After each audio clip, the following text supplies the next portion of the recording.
Governor ने जबान बंद ना की तो गाड़ियां वापस लेकर पेट्रोल भी बंद कर दूंगा। अली अमीन गंडापुर। गवर्नर खैबर पख्तूनख्वा को मुखातिब करते हुए अली अमीन गंडापुर ने कहा कि आपके पास आईनी होता है, सियासी गुफ्तगू से इज्तनाब करें। अगर सियासी गुफ्तगू करोगे तो मुंह तोड़ जवाब मिलेगा। उन्होंने कहा कि आपकी गाड़ी का पेट्रोल भी मेरे बजट से जाता है। जबान बंद न की, गवर्नर की गाड़ियां भी वापस ले लूंगा और आपकी गाड़ी का पेट्रोल भी बंद कर दूंगा। अली अमीन गंडापुर ने कहा कि ऐसा ना हो कि मैं गवर्नर हाउस को अजायब घर डिक्लेयर करके आपको 2 कमरों के घर में भेज दूं। मैं अगर खड़ा हो गया तो तुम डी नोटिफाइड भी हो जाओगे।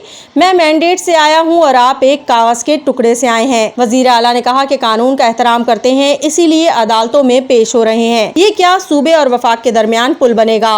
मैं गवर्नर फैसल करीम कुंडी की ग्रांट बंद कर रहा हूं। उनका कहना था सिंध में कई साल से पीपल्स पार्टी की हुकूमत है मगर उन्होंने कोई काम नहीं किया।